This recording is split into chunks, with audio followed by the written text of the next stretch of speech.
Hello students, welcome to my channel that is Study Time by Komal Goyal. Students, previously I have completed with the controlling chapter. I have uploaded both the parts, part 1 and part 2 on my YouTube channel. I hope आप लोग मेरी video देख रहे होंगे and आपको समझ भी आ रही होंगी एंड आपके लिए बेनिफिशियल भी हो रही होंगी. अगर आपको लगता है कि ऐसी वीडियो बाकी बच्चों को भी बेनिफिशियल हो सकती हैं, you can share my page to them also so that they can also get benefited by my videos. Fine. By today video बेटा, आज हम क्या करेंगे, आज की वीडियो में मैं कुछ एमसीक्यूज आपसे बात करूंगी जो आपकी बुक में मैंने देखे हैं प्रीवियस क्वेश्चन पेपर में जो पूछे जाते हैं. अगर आप डायरेक्टली एमसीक्यूज होते हैं तो आप इजीली उनको आंसरेबल होते हैं, बट अगर आपके इनडायरेक्टली एमसीक्यूज आस्क किए जाते हैं एग्जाम में, कहीं ना कहीं आपको कंफ्यूजन फेस करना पड़ता है.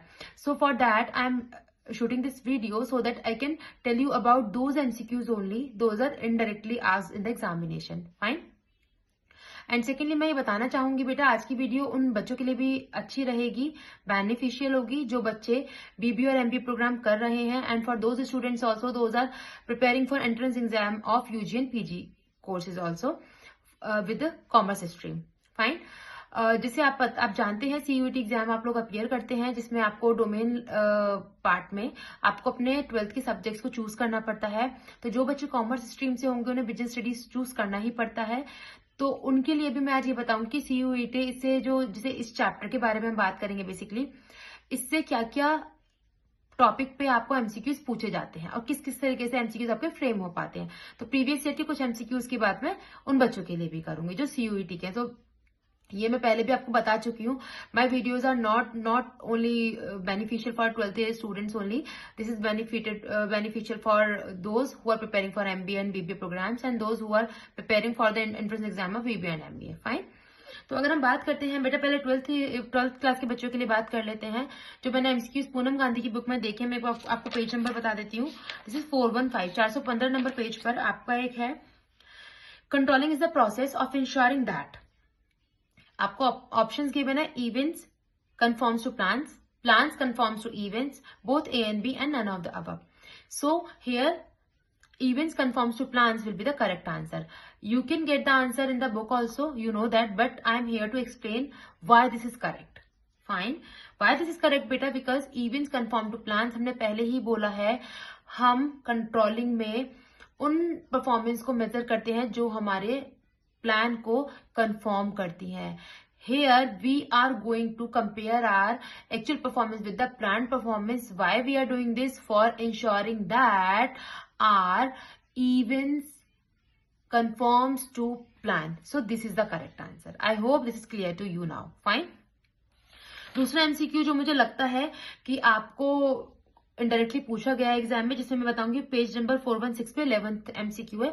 ऐसे मैं आपको एक्सप्लेन कर सकती हूँ, आप बुक में बाद में देख लीजिएगा. देखिए, जिसमें राधा है, राधा ने एक डब्बा सर्विस स्टार्ट किया है, जहां पे राधा ने ये इंश्योर किया है that activities are performed as per plan, supplying healthy and quality food first, and secondly she decided to keep both qualitative and quantitative benchmark towards which she would strive to work.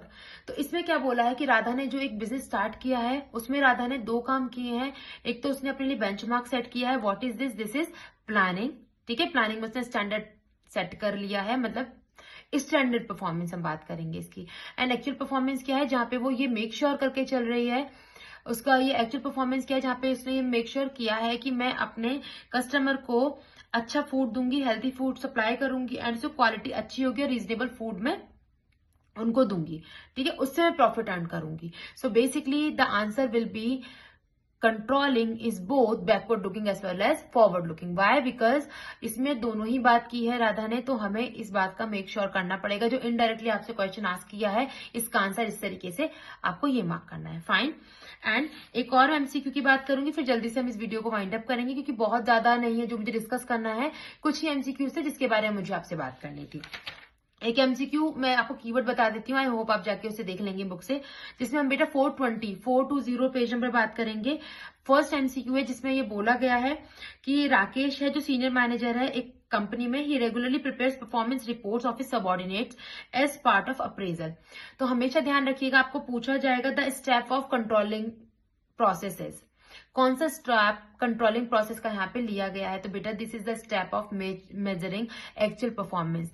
When ever this is asked to you, manager is supervising the performance. Fine. Manager is continuously watching the performance of the subordinate. और ये कहा जा रहा है कि आपका performance appraisal के लिए आपकी रिपोर्ट तैयार की जा रही है. So basically what is this? This is the measuring of performance step of controlling process. I hope this is clear to you. Fine. So this is for the 12th year students. I hope ये आपको बहुत clear हुए होंगे. मैंने 3-4 आपको MCQs बताए हैं जो मुझे लगता है कि आप उनको आंसर करने में कंफ्यूज हो सकते हैं. तो आई होप ये आपको क्लियर होगा. अब बात करते हैं CUET एंट्रेंस एग्जाम के लिए जो बच्चे प्रिपेयर करते हैं यूजी कोर्सेज के लिए, उनके लिए क्वेश्चन कैसे आस्क किया जाता है. देखिए बेटा, उनके लिए कैसे किया जाता है अगर मैं मोस्टली आपको बताती हूँ तो सबसे ज्यादा जो आपका चैप्टर से, अभी सिर्फ हम कंट्रोलिंग की बात करेंगे, जैसे जैसे चैप्टर हम करते जाएंगे वैसे वैसे मैं आपको बताती जाऊंगी. सबसे ज्यादा आपका चैप्टर से जो प्रोसेस होता है उससे क्वेश्चन पुटअप किए जाते हैं. Mark my words, be very very careful if you are study about the process of controlling, process of any function of management. Mark my words बेटा, point out the steps of that process. Fine. आपको अगर process याद होगा, वो आपको सिर्फ एक line बना के देगा, आपसे पूछेगा what is the step of this controlling process. तो यू नीड टू टेल कि भाई इस वाले स्टेप में ये चीज होती है, तो पक्का ये आंसर होगा. फाइन. सो मैंने ये CUET के एग्जाम के प्रीवियस से क्वेश्चन पेपर देख के मैंने कुछ ये निकाले थे, जिसमें मैंने देखा था कि उसमें जो CUET एग्जाम के लिए आप लोग प्रिपेयर करते हैं, इसमें सबसे ज्यादा जो क्वेश्चन पूछे जाते हैं प्रोसेस से पूछे जाते हैं, पहली बात. दूसरी बात, PERT एंड CPM ये कंट्रोलिंग टेक्निक्स होती हैं जिसमें 12th की बुक में कहीं गिवन नहीं है. बट यस, अगर आप देखेंगे एडवांस लेवल पे कंट्रोलिंग चैप्टर में PERT एंड CPM की बात की जाती है. ठीक है. और जिसमें हम बात करते हैं क्रिटिकल पाथ मेथड की, तो हम ये सब एडवांस लेवल है. अगर आप लोग चाहते हैं कि मैम ये PERT एंड CPM की टेक्निक आप हमें यूट्यूब चैनल के थ्रू कंप्लीट करा दें, I make it complete. Fine. But अगर आप मुझे बोलेंगे आपको रिक्वायर्ड है, मैं तो ही करा पाऊंगी.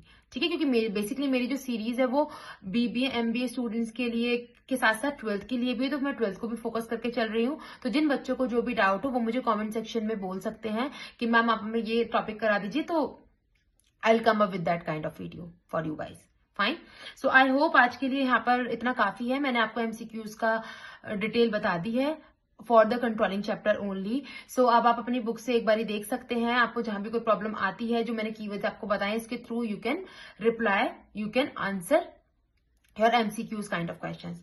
Thank you guys for watching and I hope मेरी वीडियो आपके लिए बेनिफिशियल होगी एंड आप लोग इसको देखेंगे, आपको समझ आएगा और जो भी आपको डाउट होंगे आप मुझसे पूछेंगे.